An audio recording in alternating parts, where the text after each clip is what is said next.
Hello there, Alaskans, wherever you are. Welcome to the Must Read Alaska Show. Coming to you from somewhere in Alaska. This is the place where we talk about, you guessed it, Alaska. Where we keep the mainstream media on their toes and where we are standing up for what's right in a world run by leftists. You can find out more by heading over to mustreadalaska.com and also checking out the Must Read Alaska YouTube channel for some really great content. But first, let's get this party started. Welcome, everybody, to the Must Read Alaska Show. I'm John Quick, your host, and this show is sponsored by Charlie Pierce for Governor. We want to thank Charlie Pierce for sponsoring this show.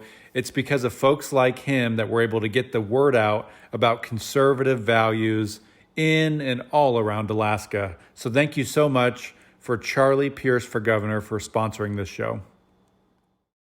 Okay, we are live.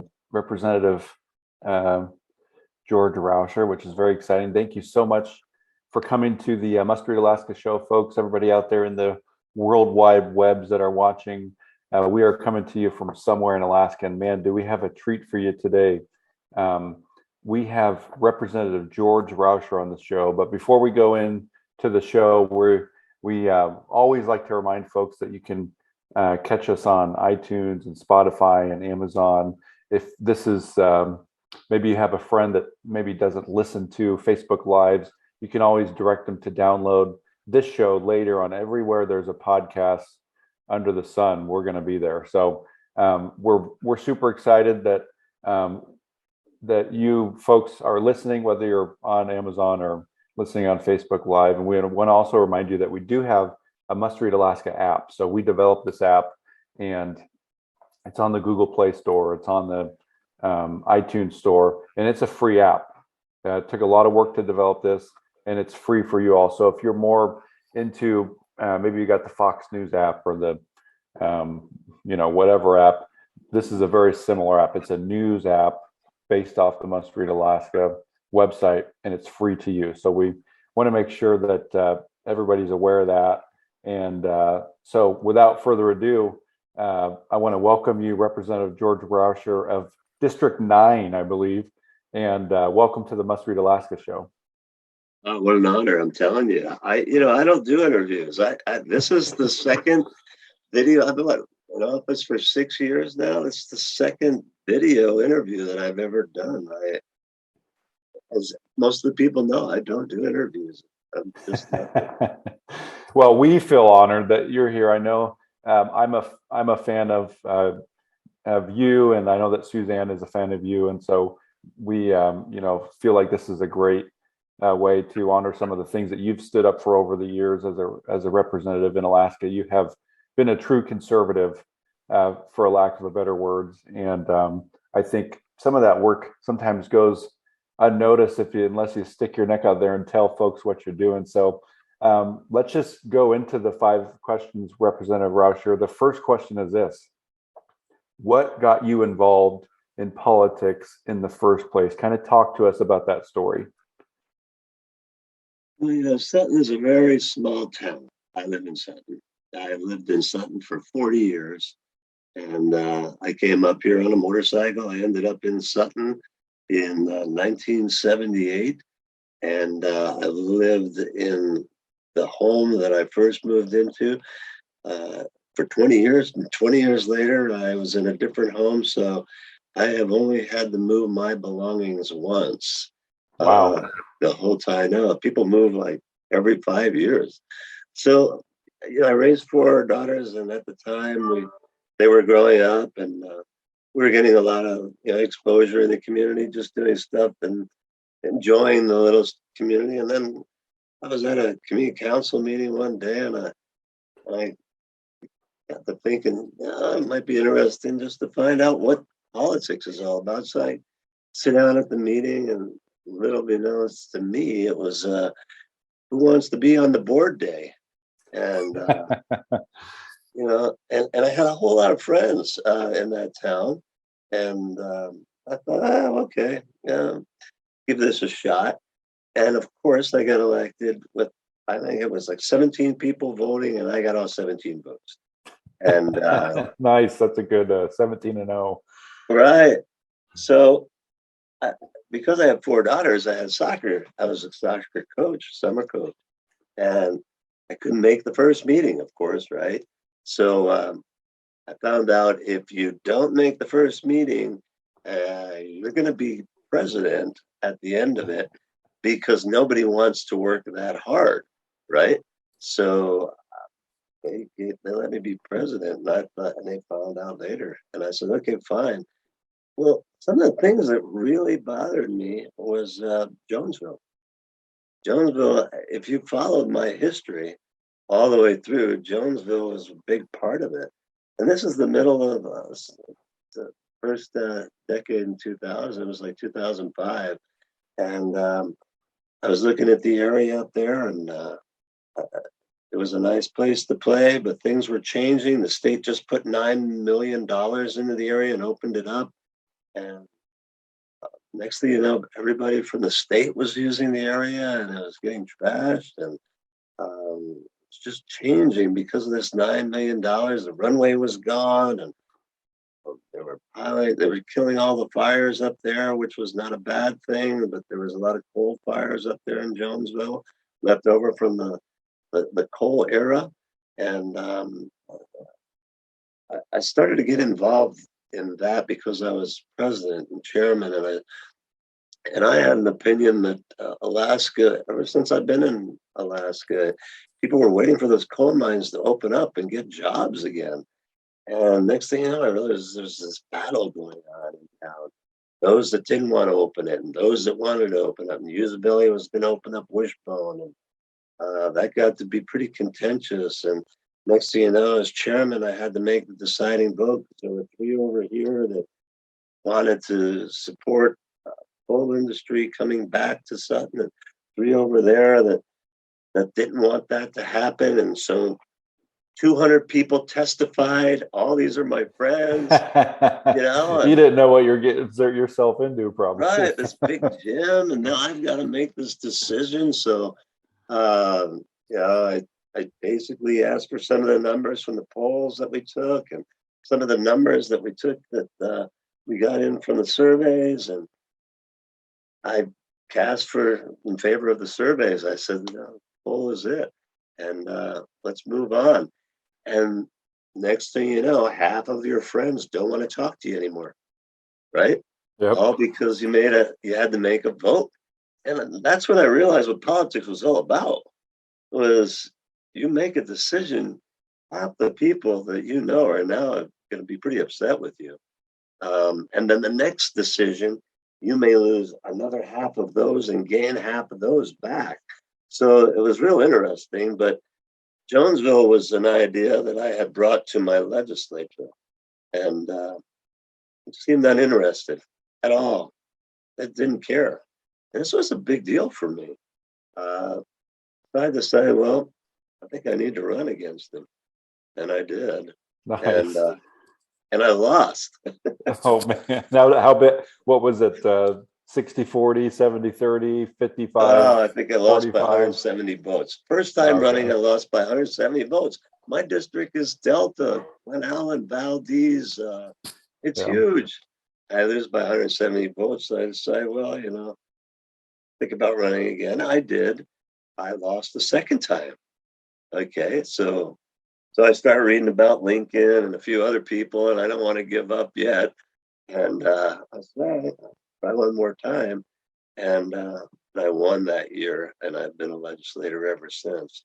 That's basically how I got involved. And Jonesville's been a big part of it. It was the first bill I ever got passed, was to have a public use area. And there were a lot of people that supported that, and there were a lot of people that didn't.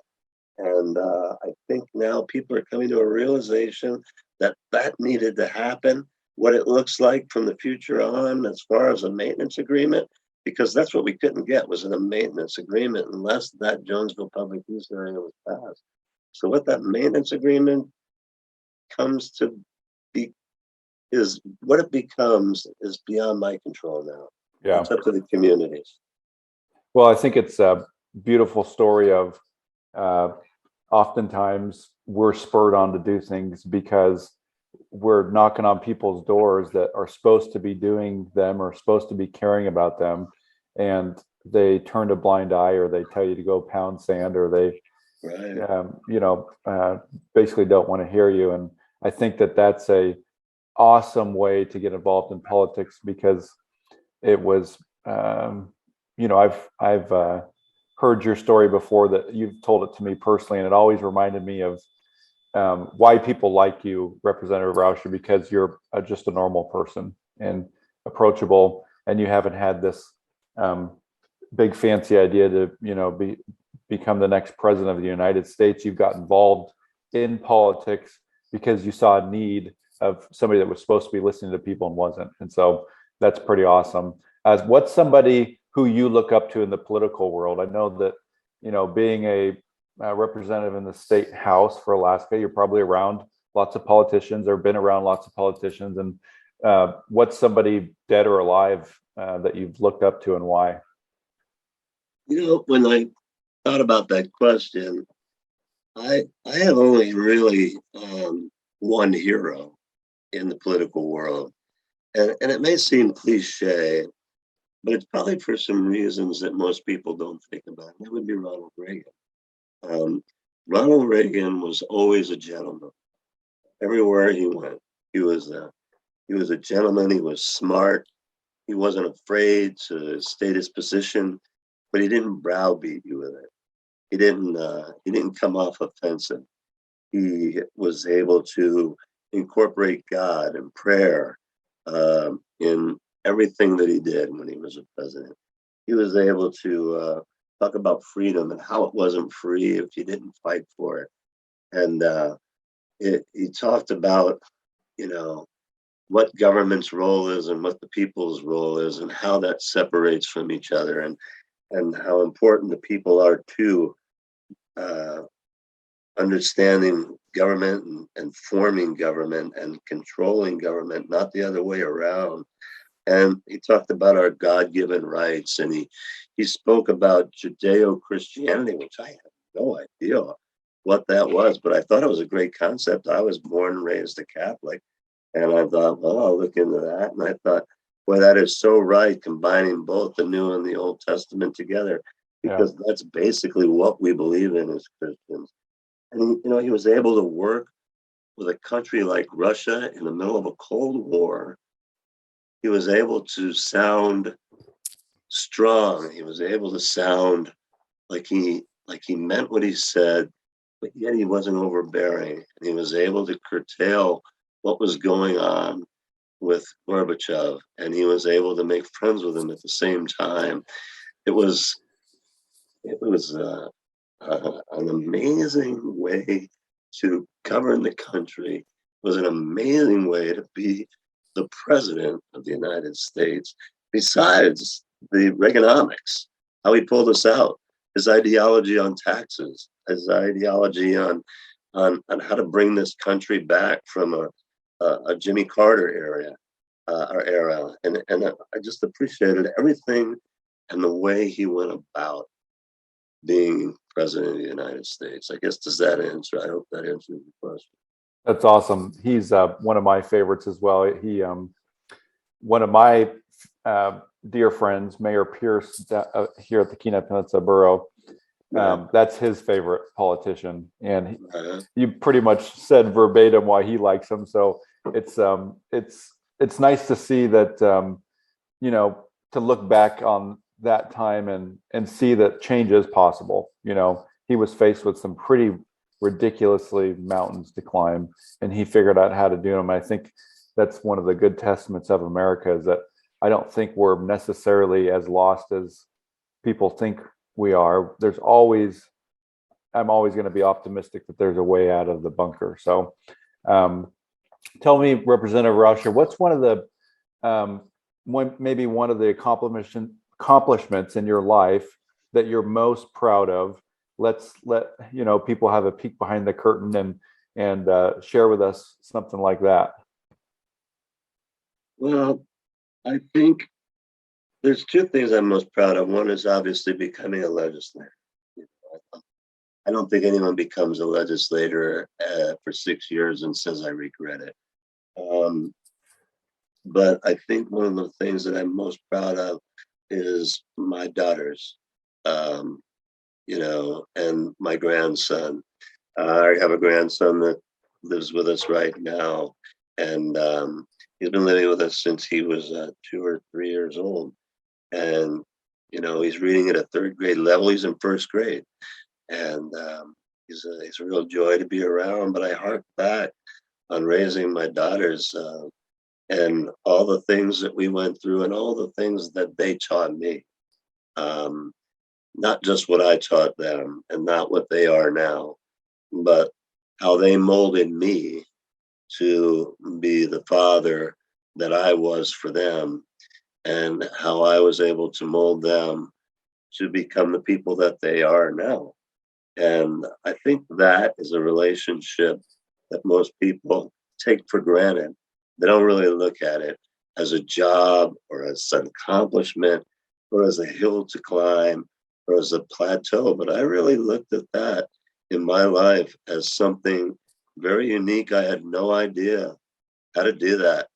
When we had a first child, I had no idea what this Yeah, is. join the club. I'm the president of that club. Right. And to be able to see them grow up and become what they are now and raise grandchildren of their own. And not all of them are perfect success stories, and not all of them are, uh, the, bad stories. They're all great stories that they've become. And I'm just glad that we were able to help them mature into what they are now. That's awesome. It seems like, I blink my eyes and I got a 13-year-old daughter now. So when my parents told me that the time will fly, I didn't really realize it until you're in the midst of the time flies. And I wish that sometimes the world could slow down a little bit. So, before I blink my eyes, I'm going to have kids in college, and I'm not, I thought I was younger than I might have been. So I'm getting old fast, George. Well, I'll tell you what, it comes quicker and quicker. The years fly by. So tell me something in your life that maybe you wish you would have done differently. I think that oftentimes we place politicians, especially in this unique form of like, they're never going to mess up, and they've never messed up, they'll never mess up, they're perfect. And it really sets politicians up for failure, because you're just like you're a human, you're going to make mistakes just like everybody else. So maybe talk to me about one of those things that you wish you would have done different and why. Yeah, I Walker was a governor, and the and Senator Dunleavy had decided to run for office and left his seat open.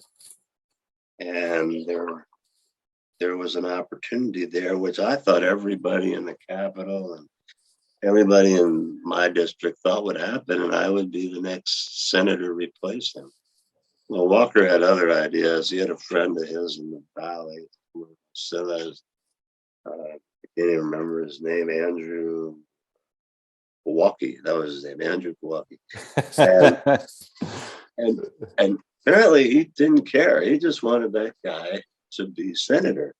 And he came up with this phony reason that I had a bumper sticker on my door, which was speaking to the legislator across the hallway. And he used it against me. And he said that was the reason he didn't. So I decided to put my name in the hat that day. And I'll run for Senate. I'll show this guy, right? And well, through a bunch of trials and errors and the little help from the Senate, they bounced out a few of his choices. One of them quit on his own. But either way, they ended up with a senator named Shower. And my name is in the hat before Shower came along. And at one time, him and I had a come to Jesus meeting about what was actually going to happen here in this in the future. On should I stay in the House? Does he really want to run for Senate? He's been doing a fairly good job, and he has some good ideas. He's and I tried to decide whether or not I wanted to challenge him. I let him become senator. And at least run for Senate. He won that election. But if I had a regret, it would be not the fact that I didn't replace him, the fact that I didn't stay in the race as a senator. I think I could have beat him at that time because I don't believe he was actually known as well as he came off. And it wasn't the fact that I didn't think he was doing a good job that I wanted to beat him. It was the fact that I really wanted to be a senator someday. Yeah. And I chose to stay in the House.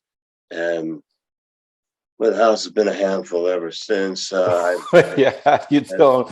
Yeah, so man, we're lucky to have you in there because it's a beautiful mess, right? It is. It's a mess. And so if I had a regret, it would be that I didn't stay in the race. And I believe I could have beat him because he was unknown, not because I could have done a better job. But if I had one, that would be nice. Well, we're happy that you're in the House. You and folks like Vance and Carpenter are kind of holding down the fort of reason for conservatives who oftentimes, conservatives will elect folks and they'll go to Juneau and do something different. And there's a small group of folks in the House that have got elected and have stuck to exactly what they said they would do. And you're one of those. So I appreciate that. Last question of the day is this, Representative Rauscher. You just won a fancy award, which is very exciting. I say that jokingly, but I also say that in a very serious way because it's not often that little old Alaska wins big awards. And so my representative, which I'm very proud of, Representative Carpenter, also won one. Tell us about, probably, I would say 90% of the people that are listening now and that will listen will have had no idea that you and Representative Carper won this award. So, brag a little bit about yourself. Tell us about this award and how it came to. I appreciate that. Every year that we are in the House, we vote. By the way, I think last year we voted 330 times. And so there's an organization that keeps track of the important votes, the ones that are adding to the debt of the state needlessly, those that are not conservative minded. And there's a conservative group out there that keeps record of those. And every year you have a record given and a percentage of what your score would be. A couple years I had 100%, and a couple years I didn't. But I averaged out to 95%. And CPAC sent us an email, said, hey, we want to give you an award for the 6 years you've been in. Actually, they were only doing 4 years at the time. But the 4 years that we were graded, we want to give you an award for being conservative and staying conservative as a legislator. And we want to give you that award in Florida at CPAC, which was about a week and a half ago. One of the amazing things is they send out their tabulation program, and you can go back 15 years, put in all of the legislators in there, and you can see how you match up to 15 years worth of legislators in the state of Alaska. That's cool. I still come out fourth out of 500 or whatever it is. So who beat you? Who was the other three that beat you? Do you remember? Oh, I remember. They were Senator Shower and Representative Eastman. I want you to know. So to be that high up out of all of those legislators over the year, that's amazing. To be fourth from the top. And I believe the third one was Sharon Jackson, who's not a legislator right now, but she was third. So they're doing those who used to be, those that aren't now, and those that are sitting in office. And I came out fourth out of that big long pile. I could send you it, and you can look it up for yourself. And if you want, you can put it on Must Read Alaska, and everybody can go through it and see how their legislators are stacking up. But anyway, That's pretty cool. Yeah. Well, it's a something to be proud of, Representative Rauscher. So I'm excited that you shared a little bit about how that came to be. Do you have any last minute things before I kind of take us off into the win here that you'd like to say? Give you a couple minutes here to just, kind of say any last words. Yeah, I really appreciate that. The house, the house here in Alaska, the state house, is, since I've been in office for the last 6 years, we have been Democrat led. And a lot of that reason has to do with Republicans who went over to the other side.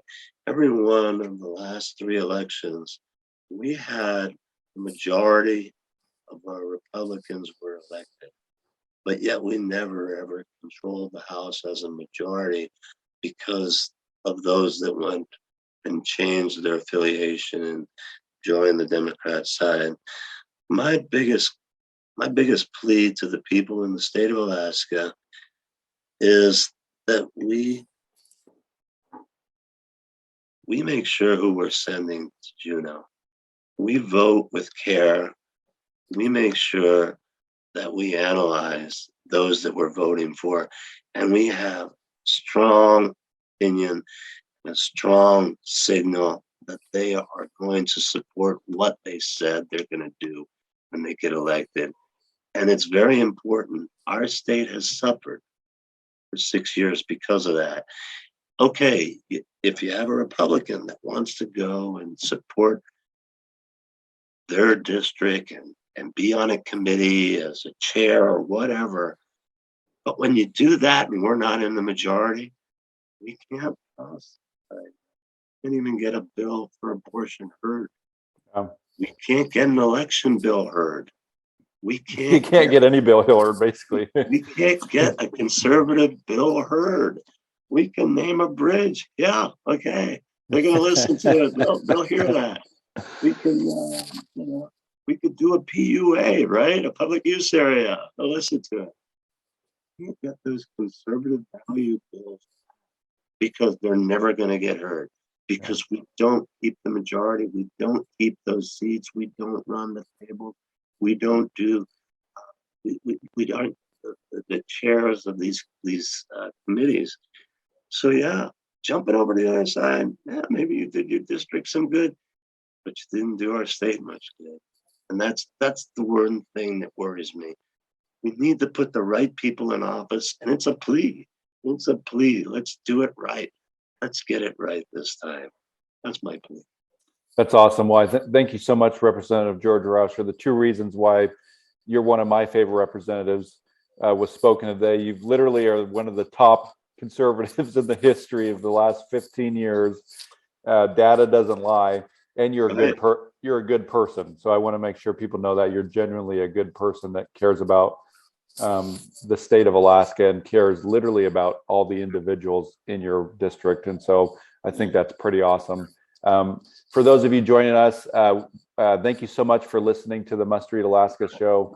We appreciate everything that you all do to support us, whether you donate $1 or $100. We are grateful. Suzanne and I are very grateful for all the support that we get. You can listen to us on Spotify, Amazon, FM, or iHeartRadio. You can tell Alexa to play us even if you'd like. And so we want to thank you so much for tuning in. And we're going to have another show Friday morning. Our new host, James Baisden, will be on talking about Alaska politics and giving you some of the scuttlebutt that's happening around the state. And once again, we want to remind you that this show is sponsored by Charlie Pierce for Governor. Thank you so much, Charlie Pierce for Governor, for sponsoring this show. It's because of folks like you that help us spread conservative news and conservative values in and all around Alaska.